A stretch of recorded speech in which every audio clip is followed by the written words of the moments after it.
오늘 옆에서 본 십자가에 대해서 묵상을 할 텐데, 이 옆에서 본 십자가는 예수님께서 십자가에 못 박혀 돌아가실 때에 예수님 좌우편에 강도들이 함께 십자가에 못 박히게 되었는데요.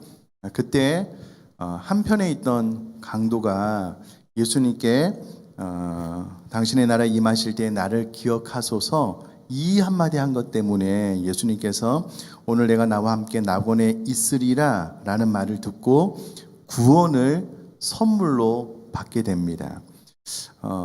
잘 아시다시피 이때 당시에 누가 십자가에 못 박혔냐면 정치범들 혹은 흉악범들, 이게 말로 다 할 수 없는 어떤 폭력, 살인, 강간, 무자비한 나쁜 짓을 한 사람을 십자가에 못 박아 죽임으로써 범죄 억제 효과를 가져왔거든요.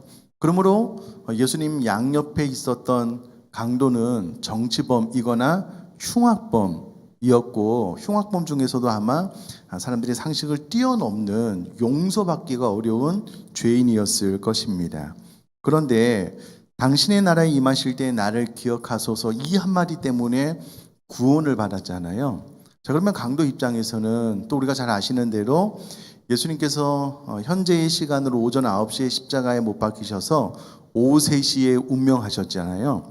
그러니까 6시간 동안 십자가에 달려 계시다가 돌아가셨습니다. 그러므로 이 양편에 있는 강도와 만나는 시간이 6시간으로 제한됐을 거라고요. 그것도 처음에는 두 강도가 다 예수님을 모욕하고 조롱하다가 한쪽 편에 있는 강도가 뭔가 좀 예수님의 모습이 심상치 않아서 구원을 의뢰했고 구원을 받았는데, 문제는 이 강도가 그 십자가에서 내려와서 선행, 공로, 봉사를 쌓을 시간이 없는 거예요. 십자가에서 한마디 딱 하고 나서 예수님께서 오늘 내가 나와 함께 낙원에 있으리라 말을 듣고 강도도 죽었거든요. 그런데 구원을 받은 거예요.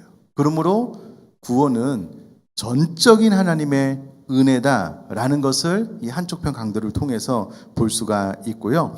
이 옆에서 본 십자가, 그러니까 강도의 입장에서 나는 평생 나쁜 짓 하다가 십자가에 달려 죽는데 이 한마디 때문에 내가 구원받게 되므로 하나님의 은혜였다라는 관점으로 옆에서 본 십자가를 오늘 좀 나누도록 하겠습니다. 기독교는 은혜의 종교인데요. 유명한 신학자 필립 얀시가 쓴 놀라운 하나님의 은혜라는 책에 이런 스토리가 기록이 되어져 있습니다. 영국에서 열린 비교 종교학 회의에서요, 각국에 흩어져 있는 전문가들이 모여서 도대체 이 기독교 신앙의 독특성, 다른 종교에는 없는 기독교 신앙만 가지고 있는 가장 독특한 점이 무엇인가 라는 부분에 대해서 회의를 하면서 토론을 하고 있었는데, 그분들이 기독교가 다른 종교와 근본적으로 다른 이유가 무엇인지 서로 제시를 하고 토론을 하고 있는 거예요. 누군가가 기독교의 독특성으로 성육신을 말했습니다. 하나님 인간이 몸을 입고 오신 것. 그 이야기를 가만히 듣고 있던 다른 사람이 다른 종교에도 신이 인간으로 현현한 내용이 있다라고 이야기를 함으로써 그게 또 기독교의 독특한 특성이 되지 못한 거예요.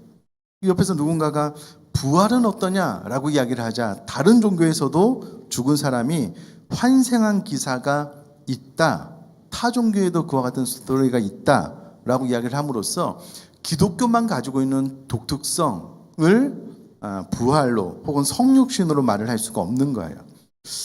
참 특별한 것을 찾기가 어려서 토론이 한참 진행되는 가운데 그 유명한 C.S. 루이스가요, 방을 잘못 찾아 들어온 거예요. 그래서 뭐 동료들이고 아는 분이니까 토론의 주제가 뭡니까? 라고 물어봤더니 그 질문에 동료가 전 세계 종교 중에서 기독교가 가지고 있는 독특성을 찾고 있는 중입니다 라고 대답을 했는데요, 그 이야기를 듣자마자 반사적으로 이 C.S. 루이스가 툭 한마디를 했습니다. 그거야 쉽죠? 은혜 아닙니까? 은혜. 그렇습니다. 이 기독교가 타 종교와 구별되는 독특한 특성 가운데 하나는 은혜입니다. 이것이 기독교의 독특한 차별성인데요. 가만히 생각을 해보면 인간이 만든 모든 종교에는요, 인간의 노력, 여하에 따라서 구원과 어떤 결과에 도달한다라는 주장이 내포되어져 있습니다. 인간이 만든 모든 종교는 반드시 그의 선행, 공로, 노력에 의해서 구원 내지는 어떤 목표점에 도달한다라고 이야기를 하는 것이 맞습니다. 그러나 기독교만이 오직 하나님의 은혜로 구원에 도달한다라고 이야기를 하고 있다라는 거예요. 여러분, 기독교가 다른 종교와 현저하게 차이가 나는 것이 무엇이냐면요, 우리 기독교는 사람의 전적 타락을 이야기를 해요. 칼빈주의에서도 그렇게 이야기를 하는데요, 우리 사람은 전적으로 타락을 했어요. 쉽게 말해서 이 컵을 제가 이게 손을 놓으면은요, 바닥에 떨어져서 이게 와장창 깨질 거잖아요.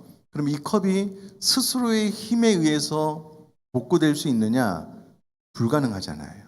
이와 같이 사람은 제 손에서 떨어진 컵처럼 완전히 박살이 나서 전적으로 부패하고 타락했다는 거예요. 성경의 가치가 그렇습니다. 성경의 교훈이 그렇습니다. 그러므로 사람은 자기 스스로의 어떠한 노력, 선행, 공로에 의해서 자기 자신을 복구시키고 구원시킬 수 없다라고 말하는 종교가 우리 기독교입니다. 그럼 어떻게 구원을 받느냐? 전적인 하나님의 은혜로 예수 그리스도의 보혈, 용서로만 구원을 받는다라고 성경이 가르치고 있습니다. 이것을 하나님의 은혜라고 이야기를 하고요. 이것이 기독교가 가지고 있는 독특한 특성이다라는 겁니다. 계속해서 예수님 옆에 있던 이 강도 이야기를 생각을 해보면 이 구원이 얼마나 놀라운 하나님의 은혜인지 극명하게 보여주고 있는데요. 이 강도가 십자가 위에서 죽어가고 있는데 그는 자신의 구원을 위해서 타 종교에서 말하는 어떤 선행, 공로, 어떠한 행위도 할 수 있는 환경도 시간도 없는 거예요. 이제 곧 죽기 일보 직전이잖아요.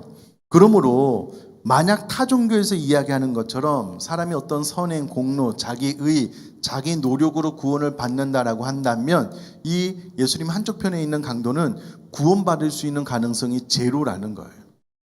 평생 동안 나쁜 짓을 하다가 잡혀서 십자가에서 죽어가고 죽기 일보 직전이기 때문에 그가 풀려나서 어떤 선행을 할 수 있는 기회와 시간이 없는 거예요. 그러니까 타 종교의 관점에서 보면 구원은 불가능한데 그 현장에서 예수님께서 네가 나와 함께 낙원에 이르겠다라고 말을 함으로써 아무런 희망도 가질 수 없었던 본인의 공로와 도덕적 행위로 구원을 받는다면 아무런 소망도 가질 수 없었던 이 한쪽 편 강도가 예수님의 한마디 말씀, 오직 하나님의 은혜로 구원받게 되는 사건을 통해서 결국 옆에서 본 십자가는 하나님의 은혜, 기독교는 은혜의 종교다라는 것을 예수님께서 십자가 위에서 우리에게 보여주셨다라고 할 수가 있겠습니다. 그 R.C. 스프롤은요 이렇게 이야기를 했는데 한번 들어보셔요. 내가 하나님께 죄를 지을 때 예수님이 내 빚을 대신 갚아 주신다. 다는 내용이죠. 하지만 예수님이 나 대신 치르신 죄값을 받아들이는 예수님이 나 대신 치르신 죄값을 받아들이는 것은 전적으로 피해 당사자이면서 동시에 재판관이신 하나님의 결정에 달려 있다라고 이야기를 합니다. 하나님이 예수 그리스도의 십자가를 통하여 우리에게 죄 사함을 가져다 주는 것을 받아들이는 것은 결국 하나님의 선택에 의한 것인데요. 하나님께서 그것을 받아들이심으로 우리가 죄 용서함 받고 구원을 받게 되므로 이 모든 것이 하나님의 은혜다라고 이야기를 할 수 있겠습니다. 우리가 너무나도 잘 아는 에베소서 2장 8절 9절 말씀인데요. 우리 화면을 보면서 한번 같이 읽겠습니다. 시작. 너희는 그 은혜에 의하여 믿음으로 말미암아 구원을 받았으니 이것은 너희에게서 난 것이 아니요 하나님의 선물이라. 행위에서 난 것이 아니니 이는 누구든지 자랑하지 못하게 함이라. 아멘. 우리가 받은 구원은요, 그 은혜에 의하여 믿음으로 말미암아 우리가 구원을 받은 것이지 우리의 행위로 구원을 받은 것이 아니다. 왜냐하면 만약에 우리가 어떤 행위로 구원을 받았다면 나의 구원에 대해서 우리 스스로 자랑할 거리가 생기잖아요. 그러나 성경은 그 은혜에 의하여 믿음으로 말미암아 구원을 받았고 우리 행위에 의한 것이 아니기 때문에 나의 구원에 대해서 우리는 자랑할 것이 없다라고 성경이 정확하게 이야기를 해주고 있습니다. 앞서 우리 기독교가 타 종교와 다른 독특성이 은혜다라고 말씀을 드렸는데요. 잘 아시는 대로 일단은 불교에서는요, 절대 부처님이 타인을 위해서 죽어주지 않습니다. 부처님이 타인을 위해서 죽어졌다라는 말을 저는 한 번도 들은 적이 없습니다. 우리의 죄 문제를 부처님이 해결해 주셨다, 그런 말도 없습니다. 오히려 불교의 교리를 보면은요, 스스로 진리를 찾으라는 거예요. 한마디로 너희 구원을 힘써 너희가 이루라, 이것이 불교의 사상입니다. 스스로의 고행, 스스로의 수련, 스스로의 노력에 의해서 해탈의 경제에 들어가서 네가 부처가 되라, 이것이 불교의 교리고요. 그 중심에는 스스로의 노력이 담겨져 있습니다. 힌두교는요, 업보의 교리가 있는데 카르마라고 이야기를 합니다. 힌두교인들은 전생의 행위나 업보에 따라서 현재의 삶이 결정된다라고 믿는데, 힌두교에는 4개의 계층이 있는데요, 자신이 속한 계층과 인생을 전생의 삶이 결정해 준다라고 보기 때문에 그들의 사상에는요, 용서의 가능성이 있을 수 없습니다. 자신의 업보로 자신의 계급을 받아서 태어났기 때문에 그 계급대로 삶을 살할 수밖에 없고요. 그래서 카르마의 법칙은 내가 죄를 지었으니 내가 갚아라입니다. 근데 여러분, 기독교는 내가 죄를 지었으나 내가 갚는답니다. 우리 사람이 죄를 지었지만 예수님이 그 죄값을 갚아주겠다 이거요. 힌두교에서는 네가 죄를 지었으니까 네가 갚아라, 이런 교훈입니다. 그러므로 기독교는 철저히 하나님의 은혜를 말하는 종교라는 겁니다.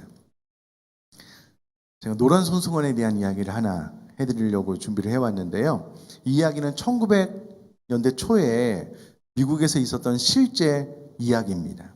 참나무에 노란 손수건을 달아주세요 라는 노래로 음반이 제작되어서요, 3주 만에 300만 장의 음반이 팔렸다라고 하는데, 노란 손수건이라는 책에서 요약 발췌한 내용을 제가 한번 읽어드릴게요. 스토리가 좀 길긴 하지만 재미있습니다. 의미가 있습니다. 제가 한번 읽어볼게요. 뉴욕에서 플로리다로 향하는 버스 정류장은 언제나 붐볐다. 생기 가득한 젊은 남녀 세 쌍이 제잘거리며 샌드위치와 포도주 병이 가득 담긴 짐을 들고 버스에 올랐다. 플로리다의 포트 로더데일 해변으로 향하는 버스였다. 그들 앞자리에는 몸에 잘 맞지 않는 허름한 옷차림의 사내 한 명이 묵묵히 앞만 응시한 채 앉아 있었다.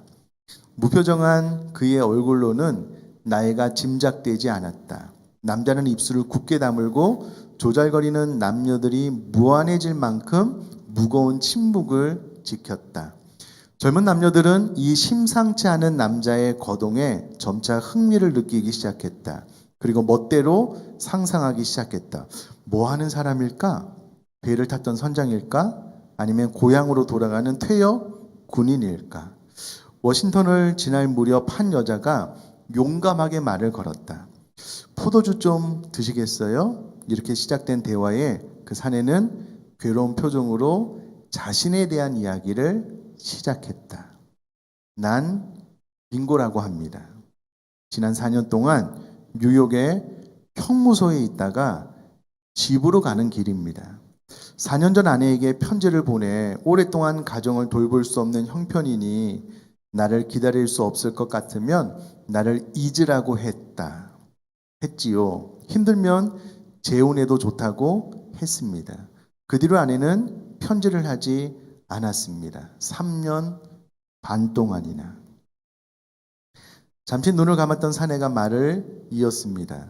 지난주 가석방이 확정되자 나는 또 편지를 썼습니다. 옛날에 우리는 브론즈윅이라는 곳에 살았는데 마을 어귀에 커다란 참나무 한 그루가 있었습니다. 나는 편지에 나를 용서하고 다시 받아들일 생각이라면 그 참나무에 노란 손수건을 메어 두라고 했습니다. 노란 손수건이 참나무에 걸려 있으면 버스에서 내려 집으로 돌아갈 것이라고. 그러나 손수건이 없으면 재혼을 했거나 나를 받아들일 생각이 없는 것으로 알고 그냥 버스를 타고 어디로든 가버릴 생각입니다. 여자는 깜짝 놀랐습니다. 옆에서 이야기를 듣고 있던 일행들도 빙고가 보여주는 아내와 새 아이들의 낡은 사진을 들여다보며 앞으로 전개될 상황에 커다란 관심을 가졌습니다. 버스는 쉬지 않고 달렸습니다. 마침내 이정표는 브론즈윅이 20여 마일밖에 남지 않았음을 가리켰다. 젊은이들은 모두 창문 쪽으로 다가가 빙고가 말한 커다란 참나무가 나타나기를 조마조마한 마음으로 기다렸다. 그때 벼랑간 요란한 함성이 터져 나왔다. 젊은이들은 너나 할 것 없이 자리를 박차고 일어나 소리치며 춤을 추었다. 창밖을 쳐다보고 있던 빙고의 눈에는 뜨거운 눈물이 흘러내렸다. 창밖으로 보이는 참나무에는 20개, 30개, 아니 수백 개의 노란 손수건이 물결치고 있었다. 실제로 있었던 이야기래요. 그런데 이보다 더 엄청나고 더 감동적인 이야기는 사실은 갈보리 언덕에 하나님께서 달아놓으신 노란 손수건이 아니고 빨간 손수건, 예수님의 십자가라고 말을 할 수 있을 것 같습니다.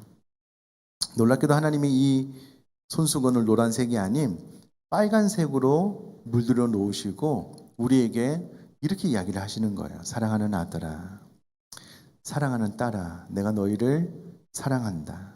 내가 너희를 용서하고 받아주겠다. 갈보리 언덕의 나무 십자가에 달린 나의 아들을 보아라. 그의 죽음은 너희에 대한 나의 사랑을 보여준단다. 제발 내가 주는 조건 없는 사죄의 은총을 받아들이고 내게로 돌아와라.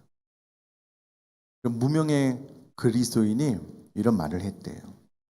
내가 예수님께 얼마나 나를 사랑하는지를 물었을 때 그분은 자신의 팔을 활짝 펴 보이시며 죽으셨다. 예수님 얼마나 나를 사랑하세요? 라는 질문에 예수님께서 두 팔을 활짝 펴시고 십자가에 달려 나를 위해서 죽어주셨다는 거예요. 그것이 예수님이 나를 향한, 우리를 향한 사랑이다라는 겁니다. 자, 지금 계속해서 옆에서 바라본 십자가 하나님의 은혜에 대해서 나누고 있는데요. 저는 개인적으로 이 부분을 경험했던 이제 신학교 4학년 때의 일을 좀 생각해 보게 되었습니다. 제가 제 인생을 그렇게 오래 살지는 않았지만 제가 의정부 비전교회 와서 해마다 최고의 시간을 갱신해 나가고 있긴 하지만 제 짧은 혹은 뭐 기나긴 인생 가운데 가장 좋았던 시간을 이야기를 하자면 학부 때였던 것 같아요. 반면 가장 힘들었던 시간도 학부 때였습니다. 왜 그러냐면 제가 신학교에 들어가서 하나님의 은혜가 너무 커서 내 평생의 삶을 하나님 앞에 좀 헌신해 드려야 되겠다. 목회자로 서운할 정도로 신학교에 들어가서 저에게 부어지는 은혜는 너무 컸습니다. 너무너무 감사하고요. 특별히 제가 처음에 갔던 신학교가 일주일에 철야를 4번씩 시키는 신학교였어요. 성경 많이 읽고 기도를 많이 시키기 때문에 뭐 일주일에 4번 철야하죠. 새벽 기도해야죠. 또 저는 또 욕심이 있어서 개인 기도 시간도 가졌거든요. 뿐만 아니라 제가 고등학교 전에는 제 인생의 목표가 놀자였던 것 같아요.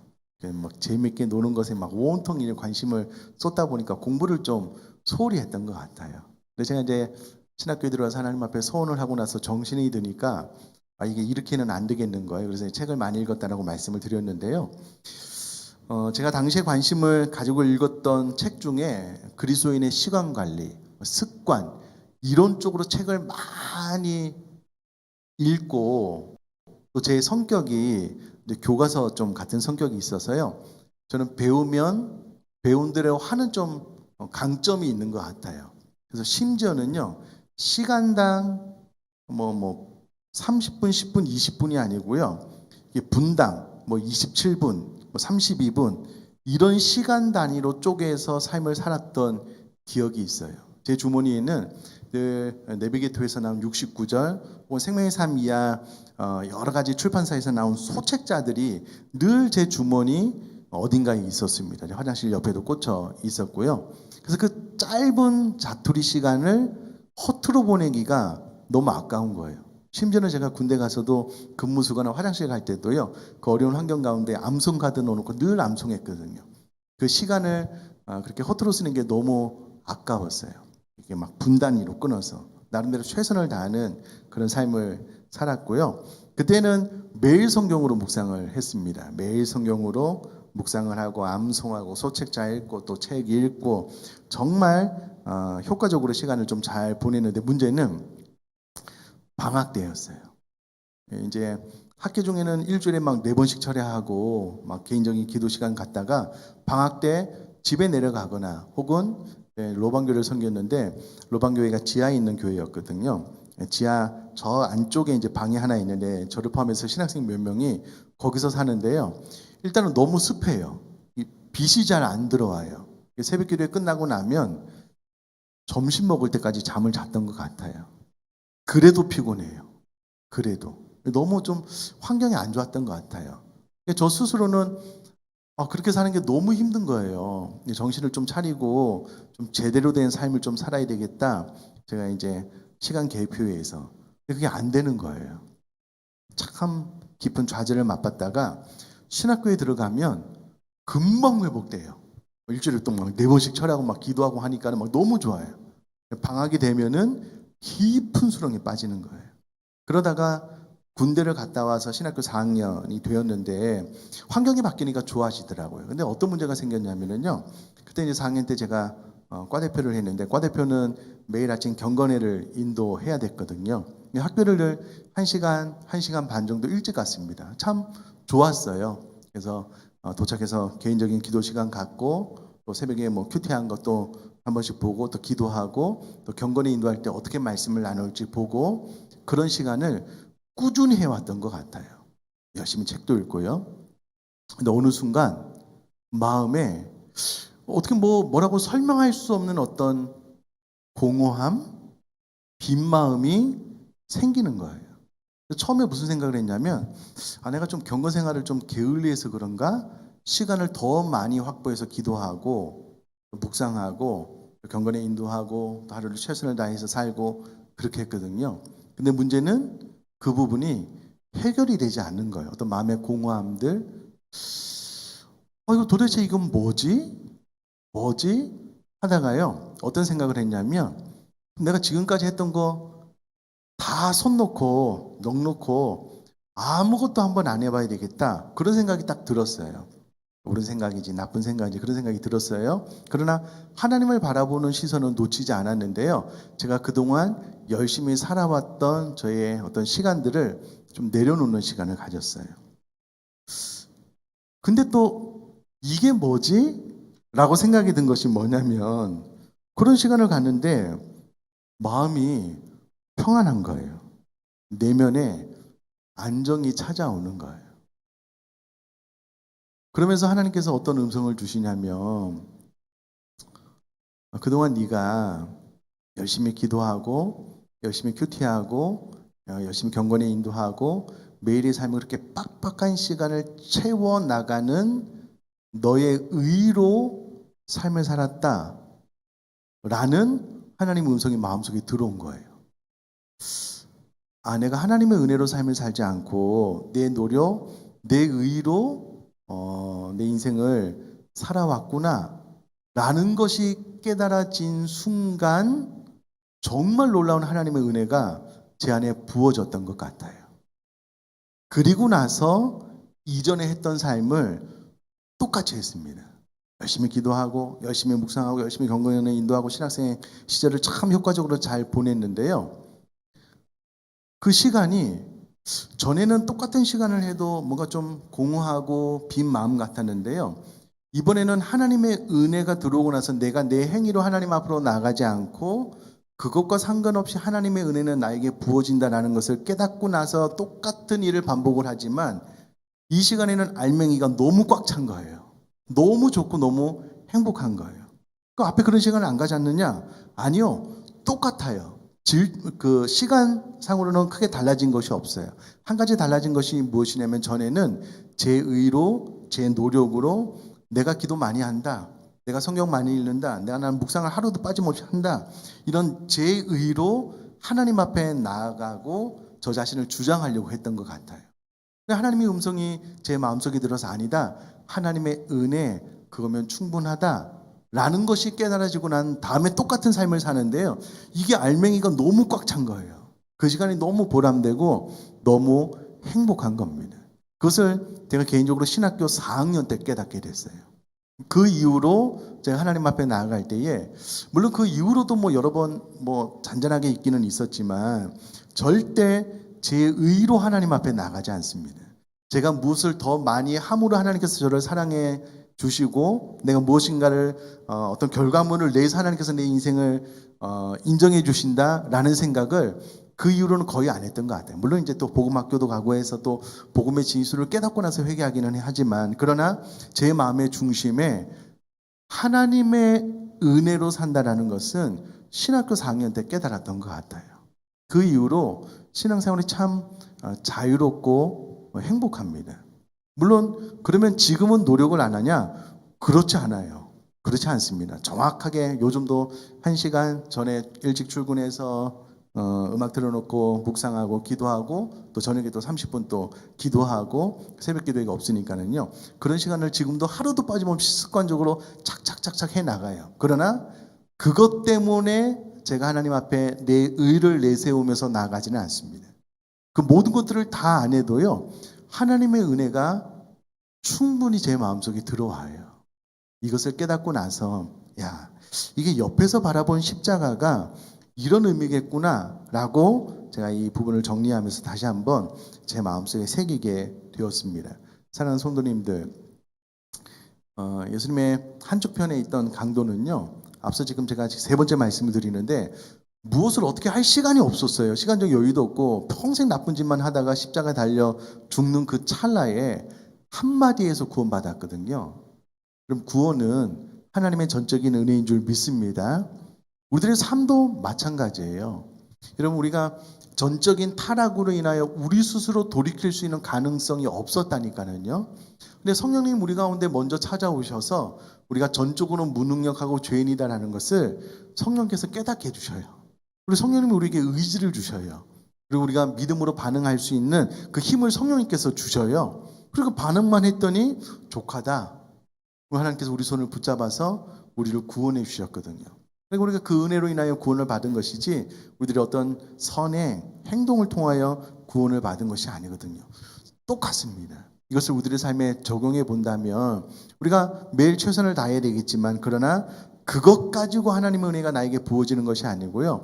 우리의 존재만으로 하나님의 사랑만으로도 우리가 아무리 부족한 삶을 살아도 하나님의 은혜는 끊임없이 우리 가운데 부어지게 될 줄 믿습니다. 그러면 나의 의로 나의 노력으로 하나님 앞에 인정받으려고 할 필요가 없어요. 우리들의 존재만으로 하나님의 은혜만으로 우리를 사랑하고 또 내가 너로 인하여 기쁨을 이기지 못한다라고 말씀하시는 하나님이신 줄 믿습니다.